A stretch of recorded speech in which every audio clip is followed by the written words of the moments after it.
Hola, yo soy Rocío Carreón y en este video te hablaré del manual y protocolo de seguridad escolar. Accidente o lesión en la escuela. Los accidentes en la escuela, en su gran mayoría, se pueden evitar al establecer reglas de seguridad, campañas de prevención de accidentes y realizar supervisiones por parte del personal docente en las áreas de mayor riesgo, en el tiempo de recreo o de descanso.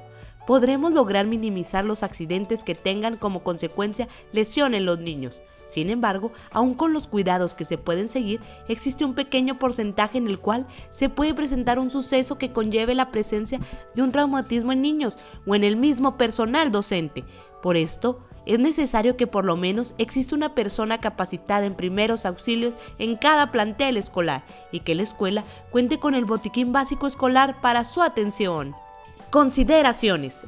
En el archivo de la escuela deben estar registrados los datos del alumno, así como 3 números telefónicos de personas que servirán de contacto para avisar en caso de algún accidente.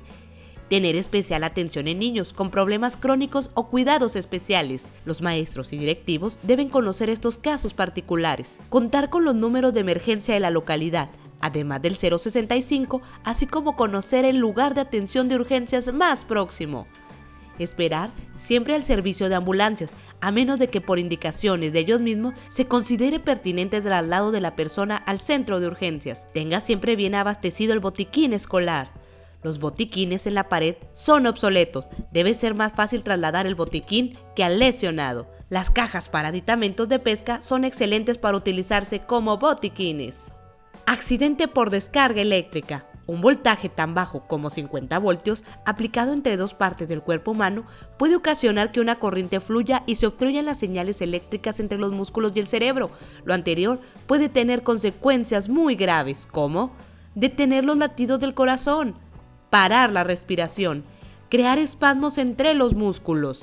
Los efectos varían acorde a la magnitud de voltaje. ¿A qué parte del cuerpo afecta?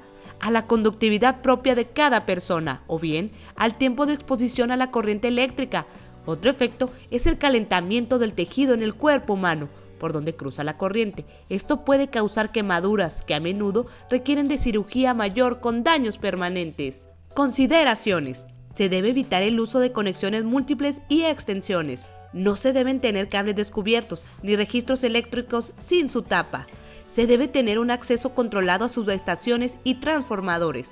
En caso de construcción, ampliación o remodelación, no se debe tener acceso a personas ajenas a la obra. En caso de accidente, se debe considerar lo siguiente. Número 1. No tocar a la persona con las manos descubiertas. Número 2. Cortar el suministro de corriente eléctrica.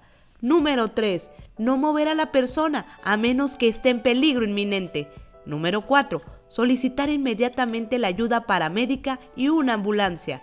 Número 5. Un médico tiene que evaluar a la persona a pesar de no presentar signos obvios de lesión o síntomas. Amenaza de bomba en la escuela. Consideraciones. Al recibir una amenaza de bomba en el centro educativo, se debe llamar de inmediato a la autoridad y en paralelo evacuar el plantel. La persona que reciba la amenaza debe poner atención a todas las indicaciones de la persona, escuchar el timbre de voz, de qué sexo es, si manifiesta nerviosismo o risa, si se escuchan otras personas con ella, etc. Recabar la mayor información posible del interlocutor, en la medida de lo posible, contar con identificador de llamadas, seguir las indicaciones de la autoridad. Por ningún motivo se toma a la ligera cualquier amenaza. Contingencia meteorológica en la escuela. Consideraciones. Mantenerse informado por radio o por el servicio de alertas televisivas. Retirarse de árboles, estructuras de lámina o de algún objeto que se pueda desprender por causa del viento. Se debe contar con una linterna. Si el agua ingresa a la escuela o salones, desconectar la corriente eléctrica y cerrar las tuberías de gas y agua. Cubra con un plástico aparatos u objetos que se puedan dañar con el agua. Si por alguna razón se queda aislado y el agua sube, dirigirse a la azotea o al lugar más alto y seguro posible.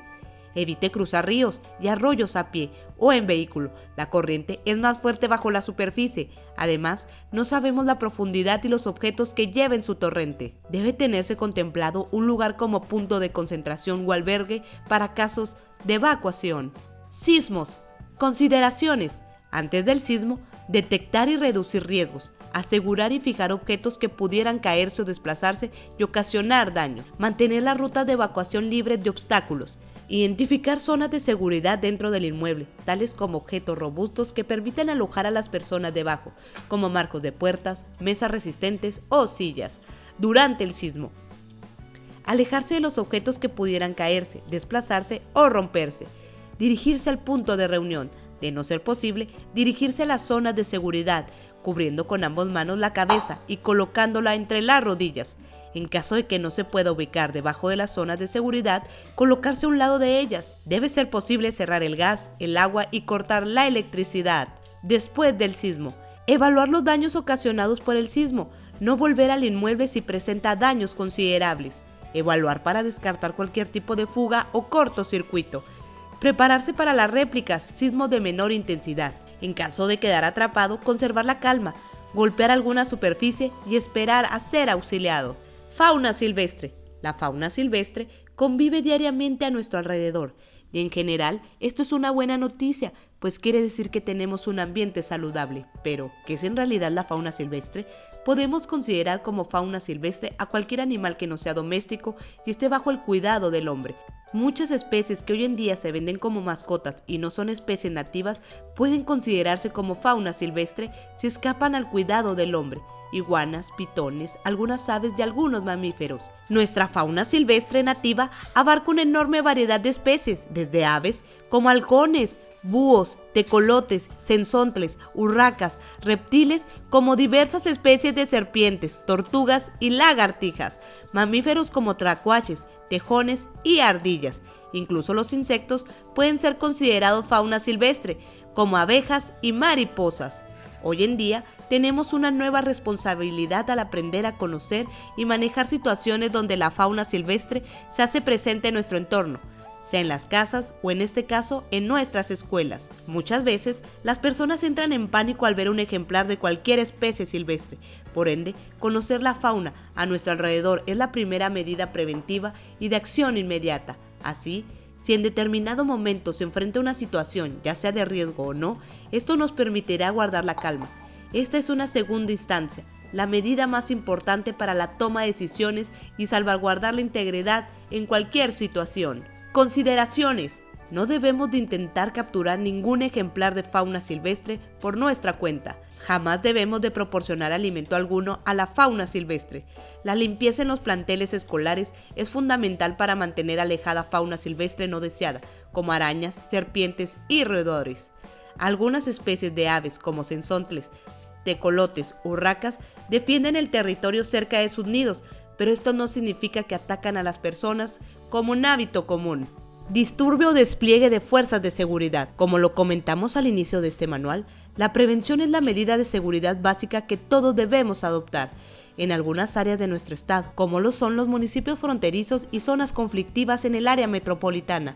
Se han dado casos de enfrentamientos entre grupos armados que ponen en riesgo a las personas a su alrededor. Por la cantidad de escuelas que tenemos en nuestro estado, existe la posibilidad de que las calles aledañas o en el perímetro de la escuela pueda presentarse un hecho delictivo, como lo puede haber en cualquier otra vía de tránsito. Otro fenómeno social que se da es la psicosis colectiva que la comunidad escolar sufre por un rumor que se acrecenta cada vez que pasa de un interlocutor a otro, teniendo como consecuencia ausentismo y un grave estrés en los niños y maestros. Cuando se presenta esta situación, es frecuente que los padres de familia acudan a la escuela con la intención de llevarse a sus hijos.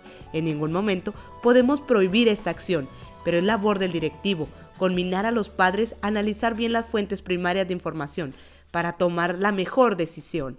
Esta misma dinámica social del combate a la delincuencia lleva consigo acciones de las fuerzas de seguridad de los 3 órdenes de gobierno, así como los del Ejército y Marina. Estas se presentan mediante despliegues de seguridad de varios elementos armados en la vía pública o en casas cerca de la escuela, cuando en estos domicilios se está realizando alguna acción de búsqueda o aseguramiento. La presencia de personas armadas, aunque sean para la protección de nosotros mismos, infunden temor o intranquilidad. La labor como docentes es mantener la calma ante los niños y esperar instrucciones de los cuerpos de seguridad. Presencia o lanzamiento intencional de arma de fuego, objeto explosivo o inusual en el plantel. La dinámica en la delincuencia se transforma día a día. Es así que inesperadas situaciones se pueden presentar en el contexto escolar. Una de ellas es la presencia de artículos peligrosos como armas, artefactos explosivos o enervantes que son arrojados al interior del plantel u otros lugares vacíos cuando los maleantes son perseguidos por las fuerzas del orden y no quieren ser atrapados en posesión de los mismos. Por lo anterior, pueden encontrarse de manera fortuita en el perímetro escolar objetos que pueden poner en peligro la integridad de la comunidad escolar al querer manipularlas. Por lo anterior, ponemos a su disposición lo siguiente. Consideraciones. Al darse cuenta de la presencia de un objeto peligroso, de inmediato retirar a los alumnos a los salones más alejados del objeto y por ningún motivo tratar de manipularlo. Hablar al 911 y al área de seguridad y convivencia escolar. Si personas extrañas se introducen al plantel para tratar de llevarse el objeto por ningún motivo, evite esta acción.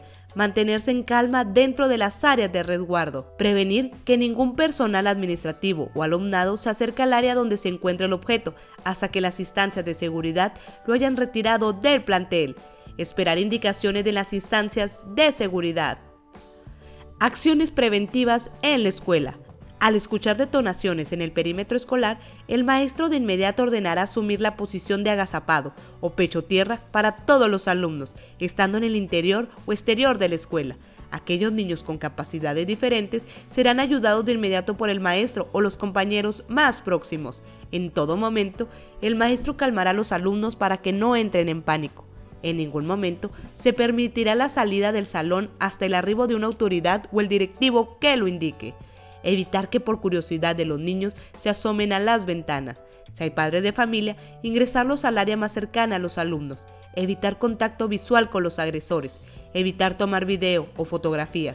Si la persona es vista haciendo esta acción, puede provocar a los delincuentes. Consideraciones. Percatándose de un disturbio o despliegue policíaco, se prohibirá la salida de alumnos de salones y áreas administrativas. En el caso de un despliegue de seguridad, si es posible y no se corre ningún riesgo, hacer contacto con el personal de seguridad y seguir las instrucciones de manera precisa.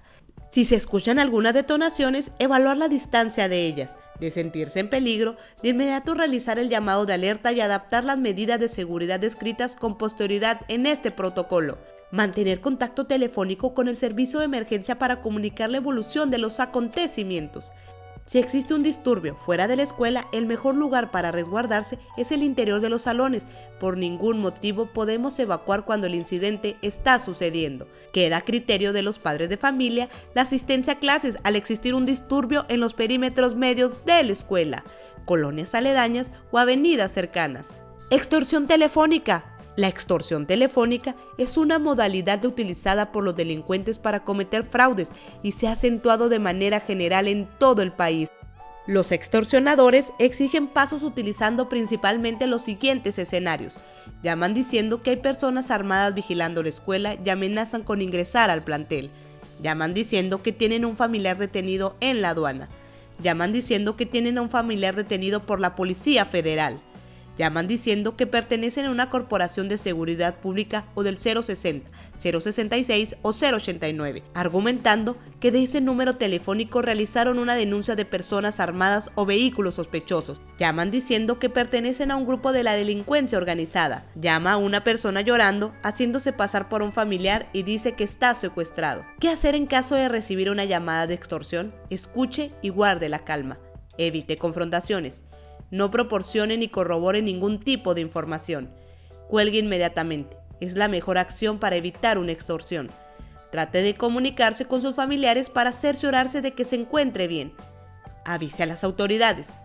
Aprenda a contestar una llamada con estos tips.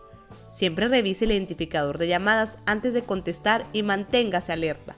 Cuando conteste el teléfono y le digan ¿con quién hablo?, responda ¿con quién desea hablar? Interrumpa la comunicación de inmediato si desconoce a las personas que llaman. Recuerde que los números telefónicos de las escuelas son públicos y cualquier persona puede aprovechar esta situación para hacer llamadas de extorsión. Fuga de gas u otro químico en la escuela. Cuando existe un suceso en el que se involucra gas natural, butano u otro químico en estado gaseoso, por su fácil propagación en el aire, se debe extremar las medidas de precaución para evitar una explosión o una intoxicación colectiva. Se debe investigar por parte del encargado de la Comisión de Seguridad si existen fábricas u otros locales que expidan o utilicen gases flamables o tóxicos. De ser así, se debe llamar a Protección Civil para que verifique el estado que guarda y las medidas de contingencia que tiene la empresa en caso de fuga. Consideraciones: identificar plenamente los factores de riesgo potenciales. Contar con las rutas de evacuación y puntos de reunión previamente señalizados. Checar periódicamente las instalaciones de gas. Realizar la prueba de hermeticidad. Establecer comunicación periódica con el responsable de seguridad o el dueño de las empresas antes descritas para establecer un plan de contingencia en conjunto. Incendio en la escuela. Consideraciones: por ningún motivo se debe almacenar combustible dentro de la escuela. En el área de laboratorio se deben revisar periódicamente los recipientes de químicos inflamables, así como las tuberías de gas. Se deben tener señalizadas las rutas de evacuación y el punto de reunión. Instalar alarmas contra incendio, detector de humos e implementar un sistema de voceo. Evitar sobrecargar los contactos con demasiadas clavijas. Si por algún motivo su ropa se llega a incendiar, no corra. Al hacerlo, lo único que logra es avivarlo. Tírese al suelo y ruede hasta apagar el fuego y recibir ayuda. Menores en el plantel fuera del horario escolar. La situación económica de nuestras familias en la actualidad ha traído en algunos casos la necesidad de ambos padres o tutores tengan que salir a trabajar. De igual manera, las actividades y obligaciones propias de la familia también se han tenido que modificar, muchas veces dejando segundo término las tareas básicas, como son la protección de los menores en posibles situaciones de riesgo. Cuando un niño o un menor lo dejamos solo en nuestro hogar, lo exponemos a una situación de riesgo. Podemos pensar en tomar todas las precauciones para evitar un accidente y aún así, con el solo hecho de que esté sin supervisión de un adulto, el grado de peligro en el que se encuentre es demasiado alto. De igual manera, cuando dejamos a los niños en los planteles escolares después de su horario de salida, los exponemos a los peligros que se pueden encontrar en la calle, desde algún atropellamiento en la vía pública hasta ser molestados por terceros con alguna conducta antisocial. Es por esto que como padres de familia debemos tener la responsabilidad de asistir por los niños a la escuela. Como padres de familia, tenemos la responsabilidad de garantizar la seguridad de nuestros hijos en el traslado a los planteles educativos. Debemos observar y prever los peligros que se les pueden presentar en el trayecto y valorar de manera objetiva si tienen la edad y habilidad para realizarlo solos, olvidando nuestra propia comodidad. Consideraciones: Si después de la hora de salida se encuentra un menor de primaria menor en el plantel escolar sin previo aviso al maestro, se dialogará con él para valorar su situación. Transcurridos 15 minutos después de la entrevista con el alumno, se iniciará el proceso de comunicación a los números de los contactos. Si no existe comunicación con ninguno de los contactos, se dará aviso a la oficina regional correspondiente. Después de la hora establecida de tolerancia, con la Procuraduría de la Defensa del Menor, se procederá a dar aviso al área de seguridad escolar para efectuar el traslado del menor al DIF para su resguardo. Ya en resguardo del menor, todos los trámites serán efectuados con esta institución. El área de seguridad y convivencia escolar colaborará directamente con la Procuraduría de la Defensa del Menor. Espero que este video te haya gustado. Por favor, regálame un like, comenta, compártelo y suscríbete para que me puedas seguir viendo. Recuerda seguirme en mi canal personal que se llama Rocío Carrión. ¡Nos vemos! ¡Pásatela chido!